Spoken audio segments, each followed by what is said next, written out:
it is my opinion and my experience, here comes the dog already, it's my opinion and it's my experience that MOLLE compatibility and capability is a very, very beneficial thing. And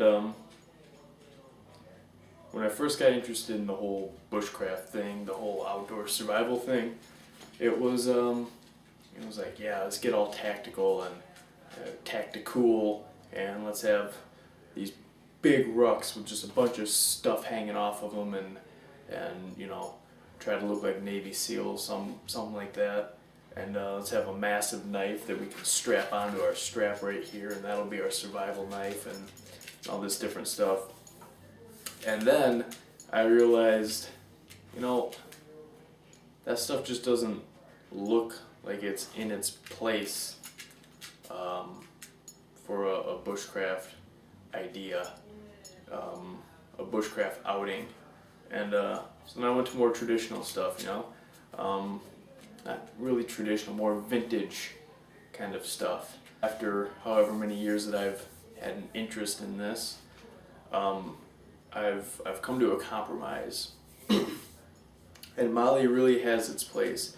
As far as tactical gear goes, packs are really the only thing that I really look at. Yes, MOLLE is very, very good. And I'm going to explain to you guys right now why that is. Alright guys, we're back. So here's my MOLLE bag. And there's the dog. Hey. Go, go, go, go, go, go, go. And, well, looks like he's going to be joining us for a little bit. MOLLE compatibility, as I was saying. The great thing about it is how personalized you can make your bag.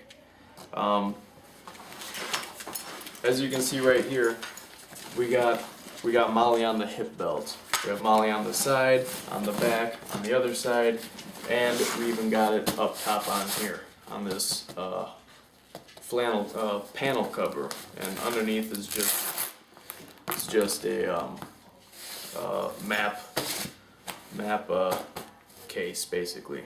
Although I usually throw other stuff in there. The great thing about it, its advantages, you can put multiple pouches on in places that work for you. For example, right here on the hip belt, I got my compass right there. Okay? You can get a big pouch going across right here and two basically magazine pouches right here, so you can put smaller stuff in there. You can have your whole sleep and shelter system and cooking system inside of the main pouch, inside of the main pack. Okay? Now, for right now, and then you could also put a hydration pouch over here, hydration pouch over here, so you got at least half a gallon of water that you're carrying. Plus, most MOLLE packs now come with a hydration bladder sleeve in it, so you could be, you know, running a Camelback inside of here as well. Plus, you know, the half gallon you have on the outside, if that's what you want to do. It's all up to you. Oh, forgot to mention, there's MOLLE on the bottom as well. So you could even run your sleep system on the bottom, on top, on the inside, do whatever you want. And I think that that's pretty cool that you can modify it to how you know, prefer. Now, I wanted to show you guys one thing that I really, really like about MOLLE. A few years ago, I was planning a trip to go out to Colorado, Utah, you know, that area, and I wanted to do some camping out there. And I was looking around, and of course, people who are, you know, big into this stuff were all like, "What about the bears? You're gonna get eaten by a bear." And I'm like, dude, no, I'm not. But it did make me think, you know, okay, well, I know my chances of getting eaten by a bear are very, very slim. But that doesn't mean that there may be a possible confrontation with bears.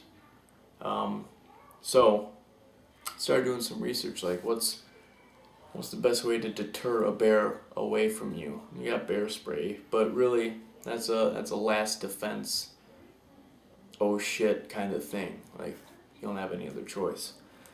So I'm like, well, I don't want to rely on only bear spray, so what else can I do to prevent? Yeah, there's the whole play dead thing, but if the bear really doesn't care whether you're dead or alive and decides to try to eat you anyway while you're playing dead, well, now you're hurt. Now you're really hurting. So I came across this idea, which was the bear comes up to you, chances are it smells your food in your pack, and that's really what it wants. It doesn't want you, it just wants what's in your pack. And this is where the MOLLE thing really shined for me. And that's what I did with this pack now. So let's do the whole simulation. You know, bear's coming along and he smells some food in my pack. Well, the idea is, like I said, you ditch your pack and you go the opposite direction so he can, maul your pack apart and you get away alive. But if you are way, way out there, you may need some things, and you can't take the time to, hold on bear, gotta open up my pack and grab a few things, and alright, there you go, you can have the rest of it. That's not a thing. So, what I did with this is I got two rip-away EMT pouches, EMT light pouches, LITE, and to differ one from the other, I have a Red Cross on one, because it has a Velcro panel. I got a Red Cross patch on one, the other one doesn't have anything. So now I know, okay, this is the med kit, and this is the survival kit. If I'm found unconscious with my pack on for some reason, maybe I took a fall, hit my head, and it knocked me out or something. If someone comes up and finds me, they will be able to see, oh hey, that right there is his med kit because it's got a Red Cross on it. Fantastic. So the way that this is designed at the moment is really for the whole encountering a bear thing. And what we got going on, like I said, these are rip away. So if I'm walking around, bear shows up, I can take my bag off, and with two clips, here's the compression strap that is attached to the bag. Hit that, and then I hit that one, grab the handle, and it just rips right away.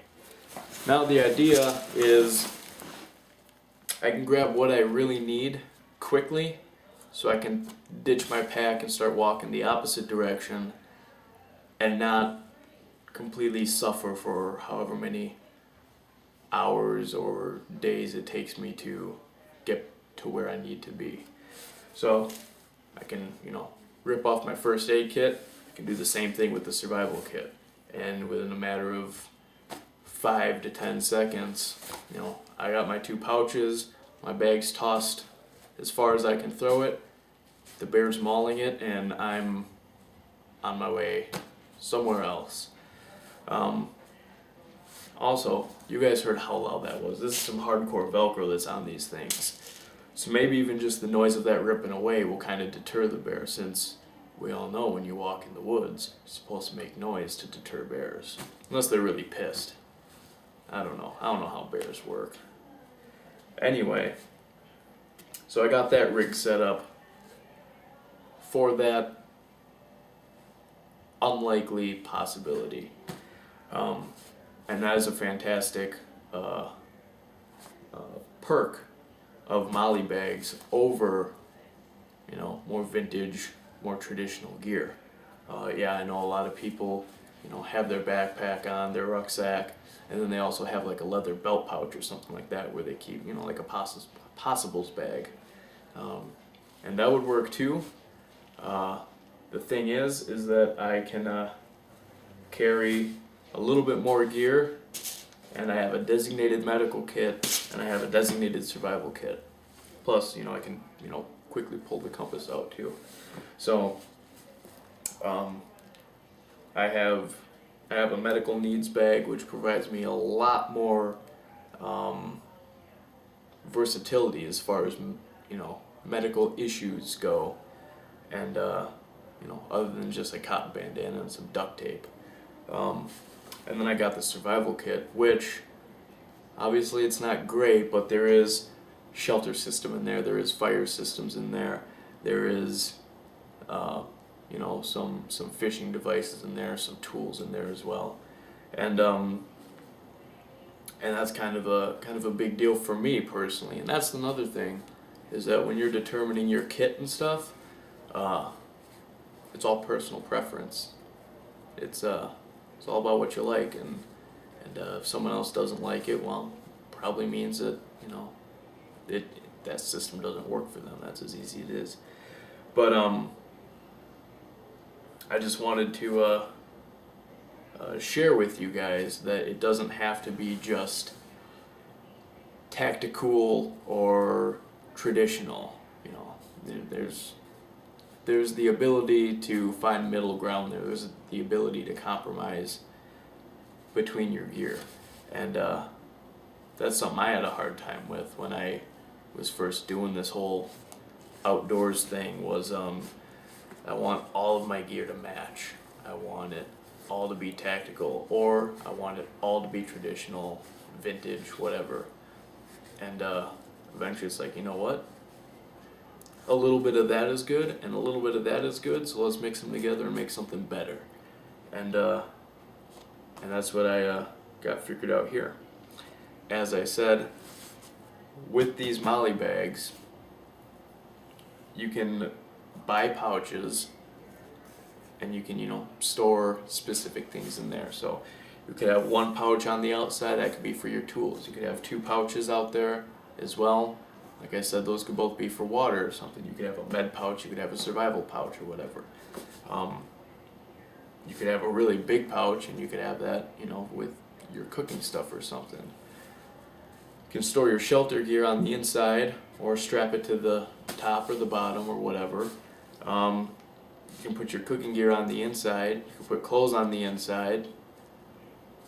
You can put extra socks in a pouch on the outside, so you can quickly get those. It's a really, really versatile system, and I think it's a good system. Yes, I really do like using my more vintage stuff, and I enjoy using this stuff. So whatever I'm in the mood for, if I'm doing a real, there is a chance that I may need to go light and ditch the bag, then I'll do this, because I don't have a belt pouch, and I'm sure as hell not going to ditch everything on my back and just have a ferro rod and a knife on my belt, and that's about it. No, that's not an option for me, not in backcountry kind of stuff. So I just wanted to give you guys an idea, let you know that there's not only one or the other. It can be both. You just integrate what you like from each one, and go from there, really. So I will see you guys with another video. I might be doing some pros and cons of MOLLE versus more vintage gear later on, in a few days maybe. And I'm assuming people are going to want to see what's in this survival kit, because it has changed again from the last kit video that I put up over a year ago. So survival kits change all the time. It's a living thing. They're constantly changing and evolving to what you find is more useful. So someone with a few survival kit videos on their channel is someone who's making an effort into trying new things and seeing what works and what doesn't work. So anyway, that's all I got for you guys for now. I will see you on a later video sometime soon. Have a good day.